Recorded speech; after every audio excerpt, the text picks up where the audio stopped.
बच्चों, इसके पहले जो वीडियो बनाया था उसमें हमने देखा था कि जो हमारा पर्यावरण है उसमें छोटे छोटे खंड पाए जाते हैं जिनको पारिस्थितिक तंत्र कहते हैं। तो हमारा पर्यावरण छोटे छोटे खंडों से मिलकर के बना है। इनको हम पारिस्थितिक तंत्र कहते हैं। पारिस्थितिक तंत्र कहते हैं। अगर एक नंबर में प्रश्न पूछा जाता है कि पारिस्थितिक तंत्र क्या होता है, इसके घटक के नाम बताइए, तो हम लोग कहेंगे कि हमारे चारों ओर का पर्यावरण जो छोटे छोटे संरचनात्मक एवं कार्यात्मक इकाई से मिलकर के बना होता है, पारिस्थितिक तंत्र कहलाता है। तो परिभाषा बना लेंगे कि हमारे चारों ओर पाई जाने वाली संरचनात्मक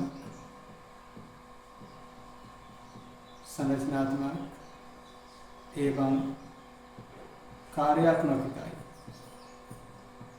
संरचनात्मक एवं कार्यात्मक इकाई हमारे चारों ओर का पर्यावरण कहलाती है। और उसमें पाए जाने वाले ये खंड पारिस्थितिक तंत्र कहलाते हैं।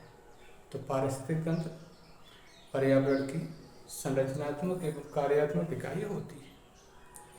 प्रश्न पूछते हैं कि इसके कौन कौन से घटक होते हैं। ये पारिस्थितिक तंत्र पाया जाता है, इसके मुख्यतः दो घटक हैं। इसके मुख्यतः कितने? दो घटक होते हैं। तो पारिस्थितिक तंत्र के दो घटक हैं जिनमें जीवन पाया जाता है, उनको हम कहते हैं अजैविक घटक। तो इनको बोला जाता है, जिनमें जीवन पाया जाता है उनको बोला जाएगा जैविक घटक।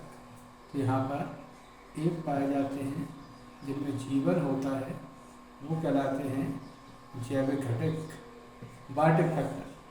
और ऐसे घटक जिनमें जीवन नहीं है वो कहलाते हैं अजैविक घटक। इस प्रकार के जो घटक होते हैं वो कहलाते हैं अजैविक घटक। ये 2 नंबर का प्रश्न हो गया कि हमारा पारिस्थितिक तंत्र कितने घटकों से मिलकर के बना है, जैविक और अजैविक। अब जो जैविक घटक पाए जाते हैं जिनमें जीवन पाया जाता है, इसमें 3 प्रकार के घटक सम्मिलित हैं। जैविक घटक में 3 प्रकार के घटक सम्मिलित हैं। ऐसे जो प्रकाश संश्लेषण के द्वारा अपना भोजन खुद बनाते हैं वो कहलाते हैं उत्पादक। तो ये कहलाएंगे उत्पादक।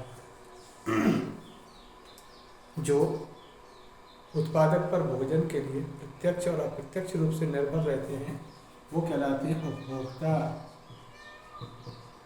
ये कहलाएंगे उपभोक्ता। ऐसी सूक्ष्म चीज जो सड़े गले मृत पदार्थों को अकार्बनिक और सरल अवयवों में तोड़ देते हैं, चक्रीकरण करने में सहायता करते हैं, वो कहलाते हैं अपघटनकर्ता। वो कहलाते हैं अपघटनकर्ता। तो ये 3 जैविक घटक हो गए। अब इसकी परिभाषा पूछ ली जाती है कि उत्पादक क्या है, उदाहरण से समझाइए। लास्ट ईयर ये प्रश्न आया था 2 मार्च में। तो इसकी परिभाषा बना देंगे कि ऐसे जैविक घटक जो अपना भोजन स्वयं बनाते हैं, ये सभी उत्पादक कहलाते हैं। इनमें हरे पेड़ पौधे, घास, लताएं, साग आ जाते हैं। उपभोक्ता ऐसे जंतु जो प्रत्यक्ष और अप्रत्यक्ष रूप से अपने भोजन के लिए उत्पादक पर निर्भर रहते हैं, ये उपभोक्ता कहलाते हैं। जो सीधे उत्पादक से भोजन लेते हैं वो प्राथमिक उपभोक्ता शाकाहारी होंगे, और जो दूसरे जंतुओं को खा करके अपना भोजन लेते हैं वो द्वितीयक उपभोक्ता मांसाहारी होंगे। ऐसे सूक्ष्म जीव जिसमें जीवाणु, विषाणु, कवक, ईस्ट, प्रोटोजोआ सम्मिलित हैं वो अपघटनकर्ता कहलाते हैं। तो आज जो टॉपिक पर हम लोग चर्चा कर रहे हैं वो ये है कि पिरामिड्स क्या होते हैं। आज का जो वीडियो खासकर जो बनाया गया है उसमें हम लोग देखेंगे कि ये पिरामिड्स क्या होंगे, पिरामिड्स क्या होते हैं, पारिस्थितिक पिरामिड्स क्या होते हैं। तो इन जैविक घटकों को ग्राफ की सहायता से प्रदर्शित करना ही पारिस्थितिक पिरामिड्स कहलाते हैं। पारिस्थितिक तंत्र को प्रदर्शित करते हैं और अच्छे तरीके से अगर हम लोग परिभाषा बनाएं तो क्या हो जाएगा कि पारिस्थितिक तंत्र के जैविक घटकों को पारिस्थितिक तंत्र के जैविक घटकों को ग्राफ की सहायता से प्रदर्शित करना, ग्राफ की सहायता से प्रदर्शित करना ही पारिस्थितिक पिरामिड्स कहलाते हैं। अब ये पारिस्थितिक पिरामिड्स में की संरचना क्या होती है, तो पारिस्थितिक पिरामिड्स की जब हम लोग संरचना बनाते हैं तो इसकी संरचना इस प्रकार से हम लोग ग्राफ पर शो कर देते हैं। ग्राफ पर एक लंब होता है और एक आधार होता है, जिसको हम लोग x और y कहते हैं। तो अब यहाँ पर ये ग्राफ की सहायता से जैविक घटकों को प्रदर्शित करना है। हम लोग देखें जैविक घटक क्या है, तो जैविक घटक में हमारे उत्पादक, उपभोक्ता है और अपघटन करता है। बस इन्हीं को ग्राफ की सहायता से प्रदर्शित करते हैं। अगर एक नंबर में पूछा जाता है कि पारिस्थितिक पिरामिड्स क्या है, तो बड़ी सरल भाषा में सटीक आंसर दे देना है कि पारिस्थितिक घटकों को ग्राफ की सहायता से, पारिस्थितिक तंत्र के जैविक घटकों को ग्राफ की सहायता से प्रदर्शित करना ही पारिस्थितिक पिरामिड्स कहलाते हैं। अब ये ग्राफ बना दिया हमने, अब इसमें हम लोग इनकी संरचना कैसे करें, तो इनकी संरचना करने के लिए हम लोग देखेंगे यहाँ पर आ जाएंगे सबसे पहले उत्पादक, यहाँ पर आ जाएंगे उत्पादक। अब उपभोक्ता तीन प्रकार के होते हैं, आ जाएंगे प्राथमिक उपभोक्ता, फिर आ जाएंगे द्वितीयक उपभोक्ता, फिर आ जाएंगे तृतीयक उपभोक्ता। तो जो ग्राफ बनाया था उस पर हम लोगों ने ये पारिस्थितिक तंत्र के जैविक घटक प्रदर्शित कर दिए।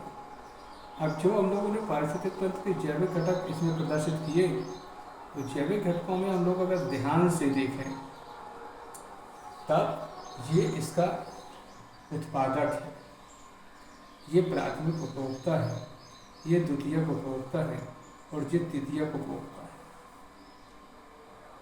ना बात क्लियर हो, क्योंकि जैविक घटक में ये उत्पादक उपभोक्ता पाए जाते हैं, अपघटन करता है इसमें सम्मिलित नहीं। अब हम लोग देखें कि उत्पादक कहाँ पर आए, उत्पादक आए इसके आधार में। तो सबसे पहले जब हम लोग पारिस्थितिक तंत्र की संरचना करेंगे तो उपभोक्ता, उत्पादक जो पाए जा रहे हैं, ये उत्पादक को हमेशा आधार में रखा जाएगा, ये इसका नियम है पारिस्थितिक तंत्र के पिरामिड्स बनाने का। तो सबसे पहले आधार में हम लोग क्या रखेंगे, उत्पादक। इसके बाद में जो तृतीयक उपभोक्ता पाए जा रहे हैं जिसके शीर्ष पर आए, तो पिरामिड्स का जो शीर्ष भाग पाया जाएगा वहाँ पर तृतीयक उपभोक्ता होना चाहिए, और जो आधार पाया जाएगा यहाँ पर हमेशा उत्पादक होना चाहिए। इसी संरचना के आधार पर हम लोग पारिस्थितिक पिरामिड्स बनाते हैं।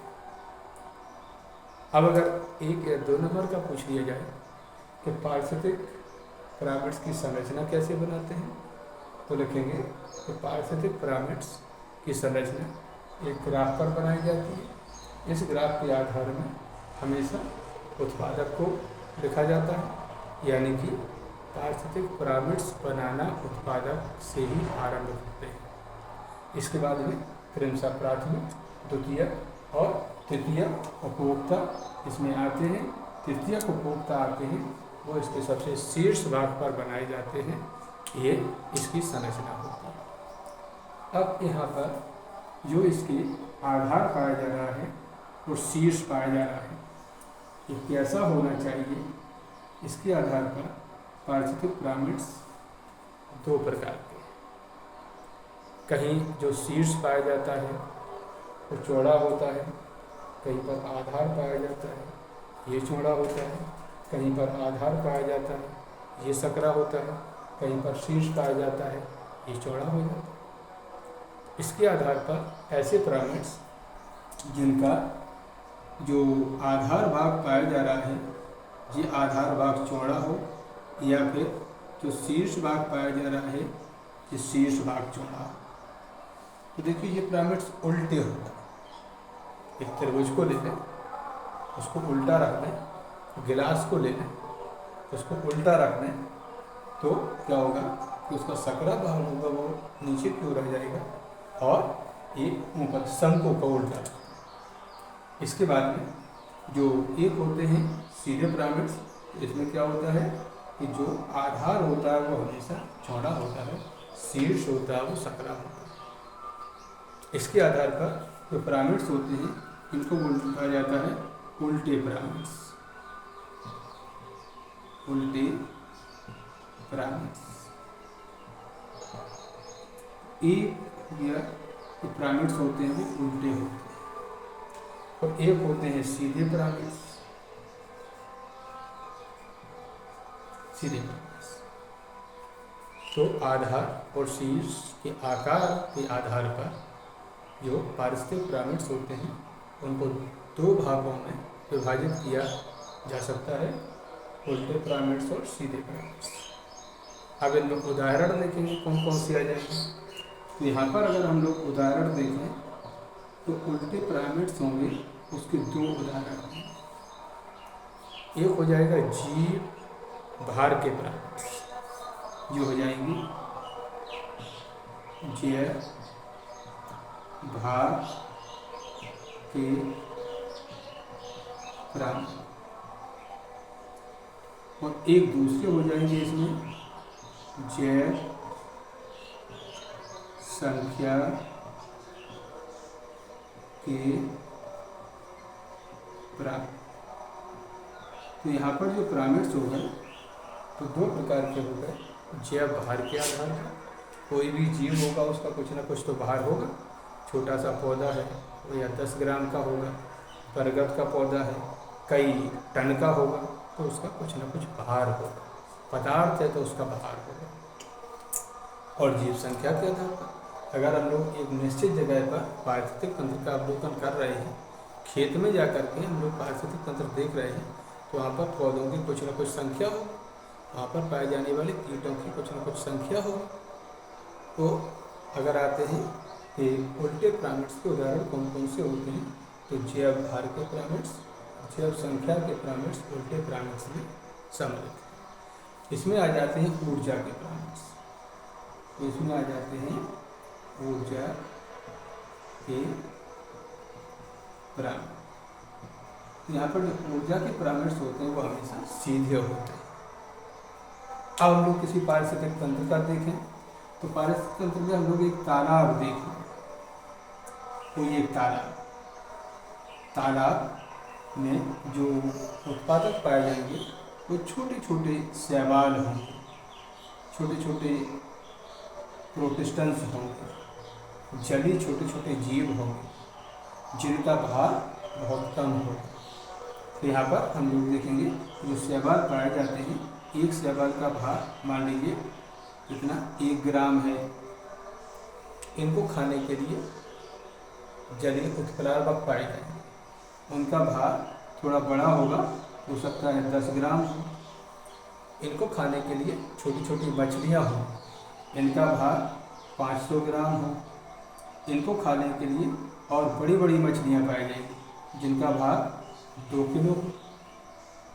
तो अगर हम लोग देख रहे हैं जैव भार के पिरामिड्स, तो इनका भार सबसे कम है, तो यहाँ पर जो आधार बनेगा वो सबसे कम बनेगा, इनका भार कम है। फिर इनको खाने वाले जो प्लैंकटन पाए जा रहे हैं उनका भार अधिक है, तो इनका भार अधिक हो जाएगा। इनको खाने के लिए छोटी छोटी मछलियाँ पाई जा रही हैं, इनका भार और अधिक है। इनको खाने के लिए जो बड़ी बड़ी मछलियाँ पाई जा रही हैं, इनका भार और अधिक है। तो देखिए यहाँ पर ये हो गया इसका शीर्ष और ये हो गया इसका आधार। तो शीर्ष इनका चौड़ा हो गया और आधार इनका सकरा हो गया, जहाँ पर उत्पादक है और वहाँ पर तृतीयक उपभोक्ता है। ये हम लोगों ने इनकी क्या देख लिया, भार देख लिया, लेकिन इनकी संख्या देखी तो सबसे ज़्यादा संख्या पाई जाएगी तो ये इनका भार का परामर्श हो जाएगा। संख्या देखी तो एक तालाब में सबसे ज़्यादा संख्या में शैवाल पाए जाएंगे, छोटे छोटे जलीय पौधे पाए जाएंगे, तो उनका भार सबसे अधिक होगा। यहाँ पर जो शैवाल पाए जाएंगे उनका भार सबसे अधिक होगा। इनको खाने के लिए उत्प्लावक पाए जाएंगे, प्लैंक्टन पाए जाएंगे, उनका भार और कम होगा। इनको खाने के लिए छोटी मछलियाँ पाई जाएंगी, उनका संख्या और कम होगी। और उनको खाने के लिए जो बड़ी मछलियाँ पाई जाएंगी उनकी संख्या और कम होगी। तो मान लीजिए उत्प्लावक पाए जा रहे हैं, वो पाए जा रहे हैं 1000। इनको खाने शैवाल पाए जा रहे हैं, वो पाए जा रहे हैं 1000। इनको खाने के लिए प्लैंक्टन पाए जा रहे हैं, वो पाए जा रहे हैं 200। इनको खाने के लिए छोटी मछलियाँ पाई जा रही हैं, वो पाई जा रही हैं 10। इनको खाने के लिए बड़ी मछलियाँ पाई जा रही हैं, जो पाई जा रही हैं। तो देखिए इनका जो शीर्ष भाग हो गया वो सकरा हो गया और आधार भाग हो गया वो चौड़ा हो गया। इसलिए चाहे एक वृक्ष का पारिस्थितिक तंत्र हो, चाहे एक हमारे खेत का पारिस्थितिक तंत्र हो, चाहे हमारे एक जंगल का पारिस्थितिक तंत्र हो, वहाँ पर जो पिरामिड्स पाए जाते हैं वो जैव भार जैव संख्या के हमेशा उल्टे होते हैं, विपरीत हो जाते हैं, क्योंकि इनका आधार सकरा है और इनका चौड़ा है। इनका शीर्ष भाग चौड़ा है तो इनका शीर्ष भाग सकरा है। लेकिन अगर हम लोग ऊर्जा के पिरामिड देखते हैं तो इसके पहले जो वीडियो बनाया था वो ऊर्जा के पिरामिड्स के नियम को प्रदर्शित करता है, जिसमें ऊर्जा जब एक स्तर से दूसरे स्तर पर जाती है तो 10% नियम के अनुसार हमेशा कम होती चली जाती है। उसमें डिटेल से ऊर्जा के स्थानांतरण को बताया गया था। तो जो सबसे पहले उत्पादक पर जो ऊर्जा आएगी वो 1% होगी, 1% होगी। प्राथमिक उपभोक्ता पर जाएगी वो 0.1% होगी। द्वितीयक उत्पादक उपभोक्ता पर जाएगी 0.001% होगी, 0.01% होगी। और तृतीयक पर जाएगी तो 0.1% हो जाएगी, 0.001% हो जाएगी। तो यहाँ पर ऊर्जा का मान हमेशा कम होता चला जाएगा, इसलिए ऊर्जा के पिरामिड्स हमेशा सीधे होंगे। तो ये रहे पिरामिड।